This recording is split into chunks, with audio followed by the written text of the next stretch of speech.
La veille au soir, on était en famille en train de dîner et le lendemain matin, on apprend, suite à un examen, que notre enfant a une maladie grave. Parmi les éléments qui sont des éléments communs, c'est cet élément de vigilance permanente.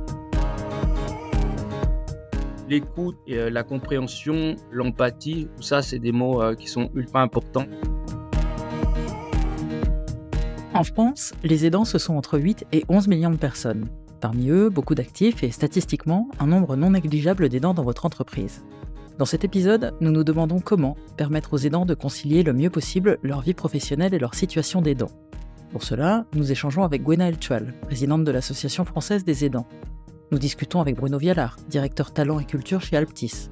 Et puis nous nous entretenons avec Sébastien, devenu aidant le jour où un cancer pédiatrique a été diagnostiqué chez son fils. Avec eux, nous nous attachons à décrire ce qu'est le quotidien des proches aidants et quels sont leurs besoins au quotidien. Nous réfléchissons à des clés aussi qui permettraient de mieux concilier vie professionnelle et vie personnelle lorsqu'on est aidant. Vous écoutez Mieux, le podcast qui interroge le monde du travail.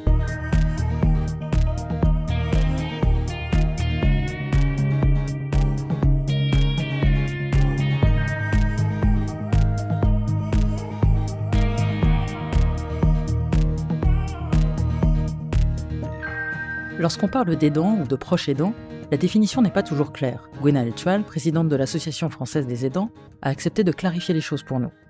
Proche aidant, si à la fois je me base sur les expériences de vie et la définition européenne, eh bien ça peut être vous qui accompagnez un conjoint qui a un cancer, vous encore qui êtes le parent d'un enfant en situation de handicap, vous encore qui accompagnez votre mère qui habite à 200 km et qui est très avancée en âge avec peut-être une maladie de Parkinson, une difficulté à la mobilité, ou encore vous qui accompagnez un voisin toutes les semaines et qui a besoin d'aide en raison par exemple d'une sclérose en plaques. Donc la définition européenne, elle définit les proches aidants comme une personne qui vient en aide à une autre personne de son entourage à titre non professionnel, et cette personne, effectivement, elle lui vient en aide en raison d'une situation de maladie, de handicap, d'avancement en âge pour lequel elle aura besoin d'aide pour les activités et les gestes de la vie quotidienne. Donc c'est une aide régulière qui peut être prodiguée de façon permanente ou pas, pendant quelques mois, quelques années, décennies, et qui peut prendre plusieurs formes: le soutien moral, la vigilance permanente, les démarches administratives, la coordination des différents professionnels qui peuvent intervenir au domicile comme dans les établissements, et puis l'aide aux soins, à la dispensation par exemple de médicaments. Sauf que cette définition, si on ne l'a pas toutes et tous en tête, c'est qu'il y a une raison. Est-ce que cette définition, il y en a des différentes dans les textes de loi français? Oui, et notamment parce que les principales définitions en France n'intègrent pas l'entourage des personnes malades. À l'heure actuelle, la définition, qui est un peu la définition de référence, c'est une définition qui est dans le Code de l'action sociale et des familles et qui définit les proches aidants de personnes âgées, de personnes en situation de handicap, et selon certaines conditions. Sauf que dans la vie, ça n'est pas mis dans des cases comme ça. Donc par exemple, si vous accompagnez une personne de 30 ans qui a un cancer, peut-être au début de cette maladie, vous n'êtes pas concerné par cette définition. Vous accompagnez par exemple quelqu'un qui a une sclérose en plaques, pareil au début, peut-être de son parcours de soins, vous ne rentrerez pas dans cette définition non plus. Donc en fait, il y a tout un tas de situations de vie qui sont à l'heure actuelle exclues de cette définition, et elle est importante cette définition, parce que derrière, c'est souvent à elle qui est fait référence pour regarder les périmètres d'éligibilité de tel ou tel dispositif. Et dans les entreprises alors, comment ça se passe quand on est proche aidant? Et est-ce que la vision que l'on a des proches aidants évolue avec les années? Nous avons posé la question à notre invité. Le constat qu'on peut faire, selon qu'on le regarde, on va dire avec l'image du verre à moitié plein ou à moitié vide, il va être nuancé.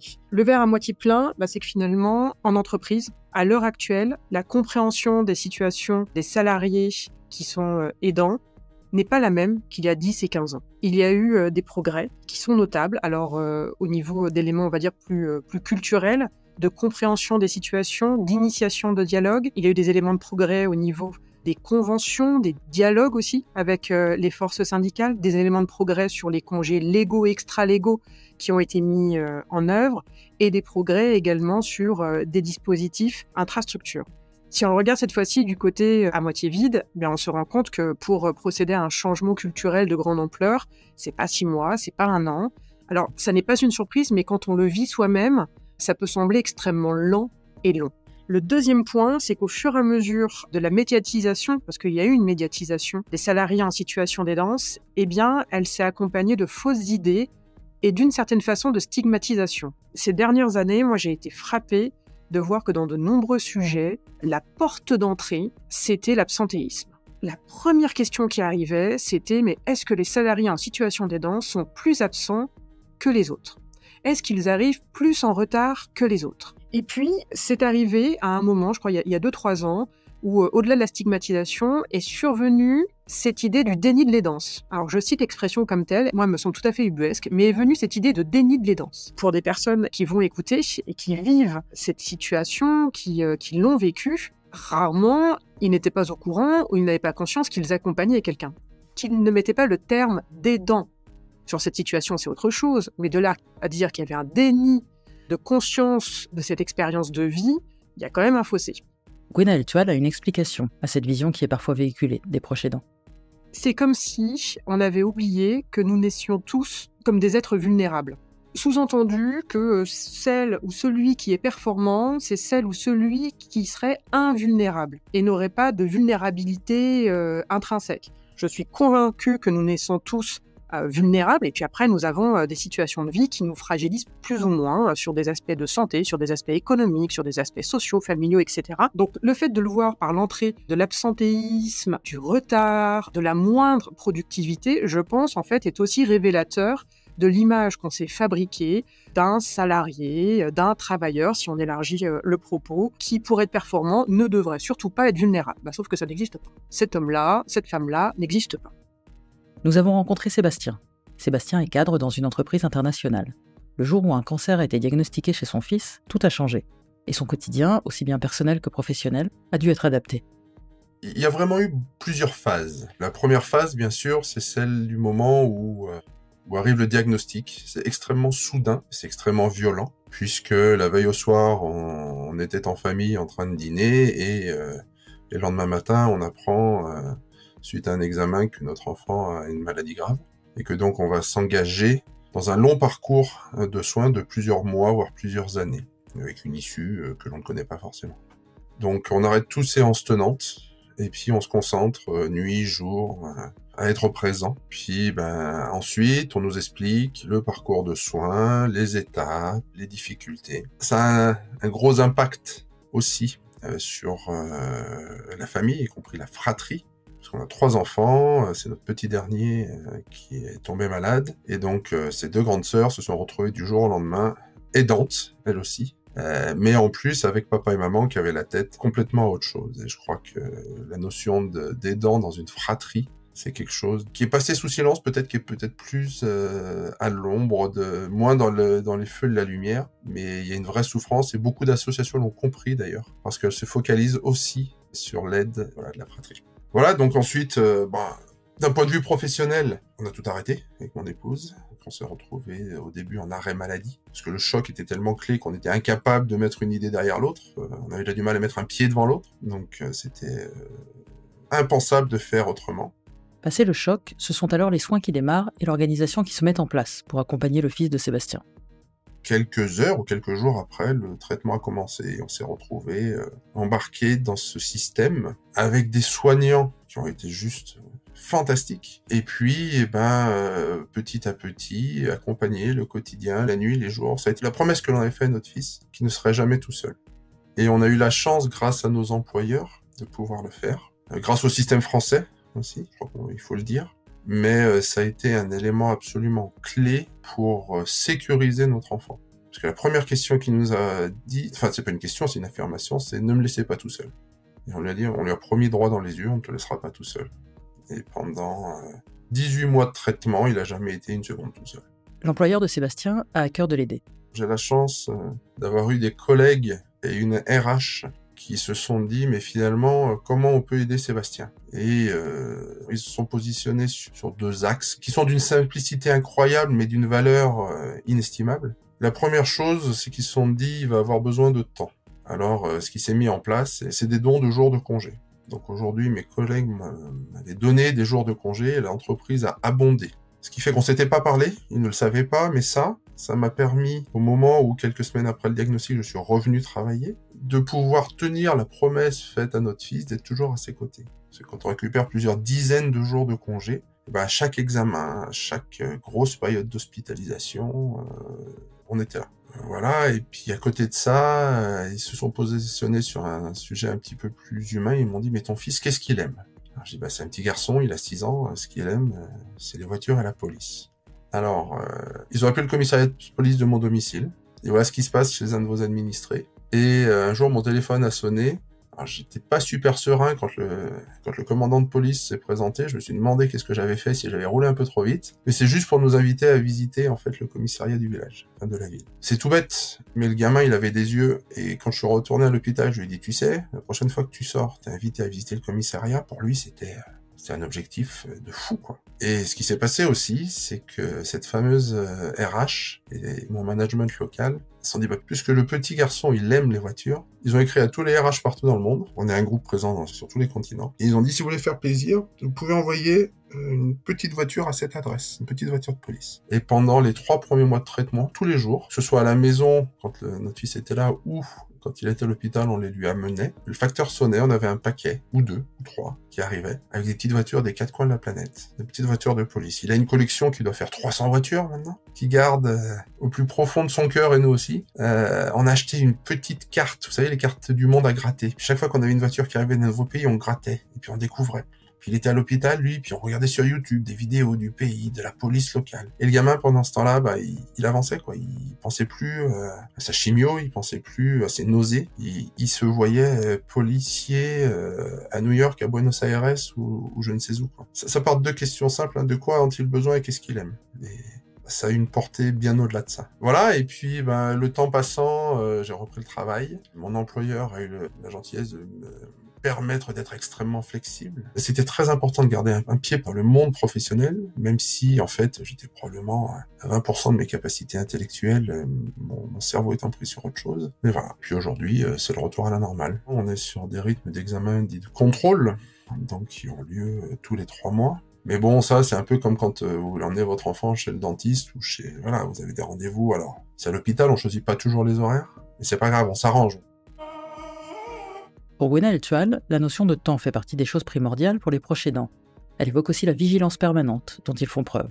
Il y a effectivement un nuancier des situations, très clairement, donc ça, il faut le garder à l'esprit. C'est important pour pas tomber dans la caricature. Parmi les éléments qui sont des éléments communs, c'est cet élément de vigilance permanente. Pour un certain nombre qui vont écouter, le rapport au téléphone, notamment de savoir si tel service, si tel professionnel va appeler, enfin, c'est quelque chose ça qui est vécu au quotidien à plusieurs reprises. Donc, le quotidien, c'est un élément bien souvent de vigilance permanente, et c'est bien souvent un sujet de conciliation qui vire à un sujet d'accumulation. Souvent, sur le sujet, on parle de conciliation, vie professionnelle et vie privée. Et quand on utilise le terme conciliation, on a l'impression qu'on a 2 briques qui vont s'emboîter, se jointer l'une dans l'autre, et que finalement, les 2 vont constituer un plus grand tout. Et en fait, on se rend compte d'expérience que c'est plutôt une accumulation. Et que donc, un des enjeux est notamment par rapport à l'organisation et la gestion du temps. Le temps est de se sentir en sécurité pour pouvoir organiser ce temps de façon sereine, ou en tout cas d'essayer que ce soit de façon le plus sereine possible.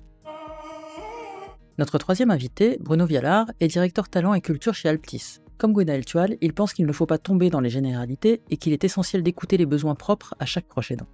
Je pense qu'il faut faire une analyse complète de la situation et des besoins de la personne, et chaque personne est différente. C'est pour ça que c'est assez compliqué, et que l'écoute, et la compréhension, l'empathie, tout ça, c'est des mots qui sont ultra importants pour quelqu'un qui est aidant. De son point de vue, l'humanité de l'entreprise face à une collaboratrice ou un collaborateur aidant, dès le départ, permet d'instaurer la confiance, mais aussi de proposer les dispositifs les plus adaptés.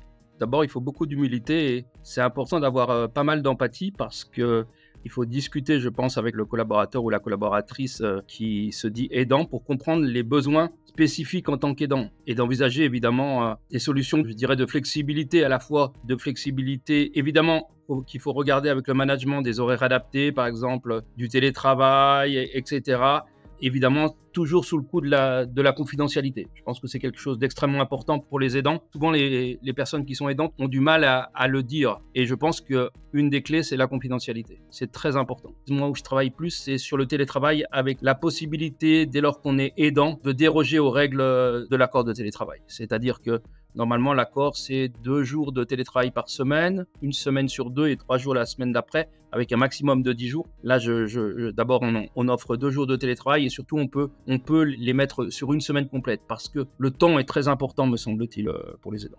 Une fois les besoins des collaboratrices et collaborateurs aidants exprimés et la flexibilité mise en place au niveau RH, Bruno Vialard les oriente en complément vers des solutions ou des services proposés par son entreprise. Moi, j'ai une conversation en tant que DRH pour l'entreprise, mais j'ai surtout une assistante sociale parce que le regard extérieur à l'entreprise, je pense qu'il est essentiel pour la confidentialité, mais pas que. Et donc, on a une assistante sociale à domicile et on a aussi ce qu'on appelle Alpetis Formi, qui est une carte 24/24 pour les personnes justement qui ont des vulnérabilités. C'est les aidants, mais pas que. Et donc, ils peuvent appeler autant que faire se peut. Et là, ils ont des gens très bienveillants avec la bonne posture, etc., qui les écoutent et qui essayent de les aider. Ils n'hésitent pas non plus à lancer des initiatives supplémentaires. On a fait une expérience en mars 2023 avec l'entreprise Marguerite. Je ne sais pas si vous connaissez Marguerite, c'est une entreprise spécialisée en care management. Elle accompagne notamment et elle propose aux personnes fragiles et à leurs aidants une approche plus qualitative et individualisée pour les aidants. C'est une belle entreprise. Alors évidemment, le coaching est payant, mais on a souhaité, nous, le prendre en charge pour 10 collaborateurs qui étaient aidants et qui s'étaient déclarés. Et pendant 6 mois, ils ont eu de manière gratuite l'aide de cette société, qui est une société externe. C'est souvent bien d'avoir un œil extérieur aussi, qui est spécialisé dans l'approche des aidants, à la fois pour, par exemple, aller chercher des financements, proposer tout ce qui existe, parce que souvent on est démunis, je pense, en tant qu'aidant. On est démunis en tant qu'aidant, et pour Gwenaëlle Tual, on n'a pas forcément accès au même dispositif selon qu'on travaille pour une petite ou une grande organisation. Et la balance ne pèse pas du côté des petites et moyennes structures. Il y a des éléments de dialogue sur lesquels travaillent les entreprises de manière générale, mais les réponses ne sont pas les mêmes selon les tailles des entreprises. Et là, il y a des sacrées différences. La plupart des sujets qui ont été évoqués ces dernières années concernent les grandes entreprises. Tout le monde, tout particulièrement dans les toutes petites structures et du côté des indépendants, n'a pas, par exemple, de DRH, n'a pas d'assistants sociaux intrastructures, etc., etc. Donc là, en termes de réponse, il y a des disparités majeures et nous, à l'association, effectivement, on avait appelé à ce que notamment les petites et moyennes structures soient considérées, plus considérées, parce que il n'est pas vrai que, par rapport à un certain nombre de dispositifs que nous entendons, que tous les salariés puissent en bénéficier. Sébastien, dans son parcours d'aidant, s'est effectivement rendu compte des disparités en fonction de la situation professionnelle de chacun. Je reconnais que j'ai eu une chance incroyable. Voilà, et à l'inverse, on a vécu des choses où on a vu des enfants seuls, justement, parce que l'emploi de maman ou de papa ne permettait pas cette présence. Donc on a vu des enfants partir à des examens seuls dans la main d'une aide-soignante. Et d'ailleurs, toutes ces aides-soignantes, tout ce personnel-là est juste mais d'une humanité et d'un soutien qu'il faut absolument souligner. Mon épouse n'a pas repris le travail tout de suite, donc il y a une aide versée par l'État, dont j'ai oublié le nom, qui est de quelques centaines d'euros par mois. Voilà, donc il est vrai que je m'étais renseigné, par exemple, auprès de la mutuelle, en disant, mais est-ce qu'il y a des prises en charge de quelque chose ? Et quand c'est un enfant qui est malade, que c'est pas la personne qui souscrit, il n'y a pas grand-chose de prise en charge. Alors, la sécurité sociale prend en charge beaucoup de choses autour du soin, évidemment. L'enfant est pris en charge à 100% et on a la chance de ne devoir débourser pas 1 centime pour les soins. Mais il y a un sujet perte de revenus, en fait, qui ne nous a pas spécialement impacté, mais qui est un vrai sujet et qui peut avoir des conséquences. Enfin, il y a des parents qui retournent travailler parce que l'aide enfant malade ou enfant handicapé, je sais plus comment elle s'appelle, je sais pas, c'est peut-être 300-400 euros par mois. Ça me permet pas de vivre. On a eu la chance en plus d'habiter à quelques kilomètres de l'hôpital, donc l'adulte qui ne restait pas avec l'enfant pouvait rentrer avec ses sœurs le soir. Il y en a d'autres qui viennent de plusieurs centaines de kilomètres. Et là, c'est quoi ? Faut payer un hôtel à côté, quoi, si on veut être à côté. Donc, heureusement, il y a des associations qui offrent des appartements. Voilà, mais pour moi, c'est sur ce sujet-là, autour probablement de l'aide financière et logistique, qu'il y a des progrès à faire. L'aspect financier, c'est généralement un enjeu supplémentaire pour les proches aidants. Et souvent, c'est un casse-tête. Nous avons demandé à Gwenaëlle Tual ce à quoi les collaborateurs aidants ont droit et comment ils peuvent être renseignés le mieux possible.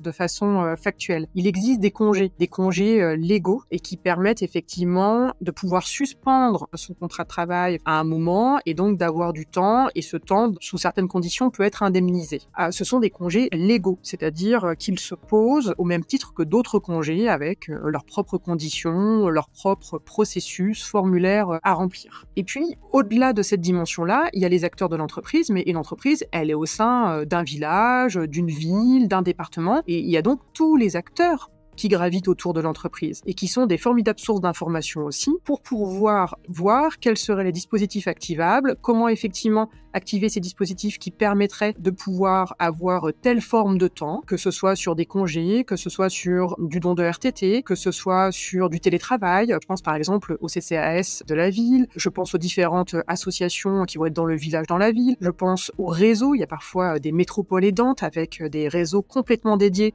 selon les territoires. Les RH peuvent orienter les collaboratrices et les collaborateurs aidants vers ces structures. À l'échelle de l'entreprise, ils ont des clés à leur disposition en première intention.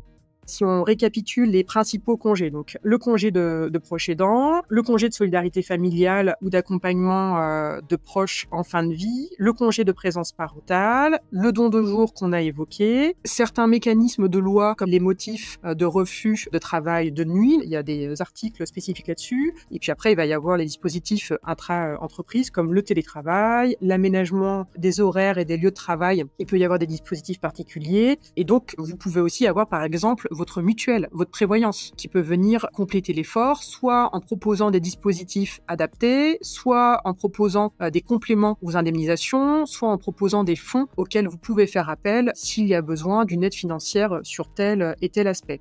Finalement, les portes auxquelles frapper sont nombreuses, pour peu que les collaborateurs soient accompagnés. En fait, ça ne concerne que, on va dire, la partie travail. Il y a d'autres dispositifs qui existent.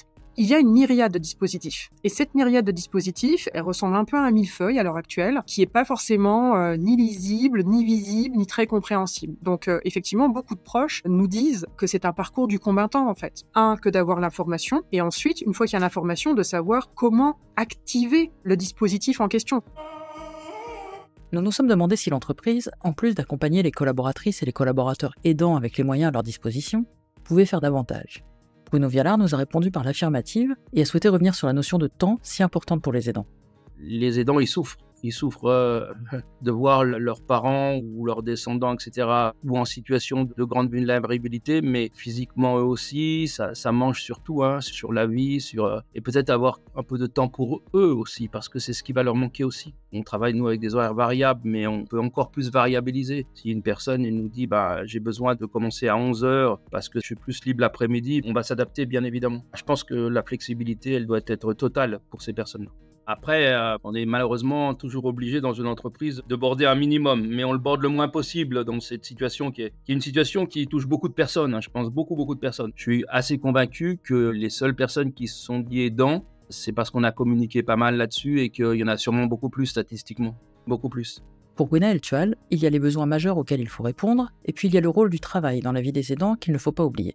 Je crois que sur les besoins, il faut revenir aux bases. À mon sens, il y en a 3. C'est se sentir en sécurité pour évoquer sa situation. Le deuxième élément, on l'a évoqué, c'est le temps. C'est le temps et la souplesse. Le troisième, c'est une meilleure compréhension de l'ensemble du management ou des encadrants. Nous avons des témoignages, des questions, puisque nous répondons à un certain nombre de questions de la part des salariés qui nous disent qu'effectivement, il y a eu des dialogues avec leurs collègues, leurs responsables d'encadrement, leurs DRH, le cas échéant, qui ont été de bons dialogues, qu'il y a eu des dispositifs qui ont été activés et que effectivement, ça a nourri aussi une forme de fierté d'appartenance. Ça a permis de maintenir des temps au travail, parce que le travail, ça n'est pas juste une histoire d'argent, c'est aussi un espace de vie, c'est aussi un espace où on socialise avec d'autres, et que ça, c'est extrêmement important. Donc ça a permis de lutter aussi contre une forme d'isolement social. Et le mot de la fin, nous avons voulu le laisser à Sébastien, qui rend hommage à la manière dont son entreprise l'a accompagné. Moi, je tire mon chapeau à mes collègues, à mon management, qui ont eu l'intelligence du cœur de comprendre dans la situation dans laquelle j'étais tombé, alors que le vendredi d'avant, on parlait budget et business plan, de comprendre et d'agir de manière parfaite. Voilà. Et un grand merci à eux. On se retrouve bientôt dans Mieux, le podcast qui interroge le monde du travail.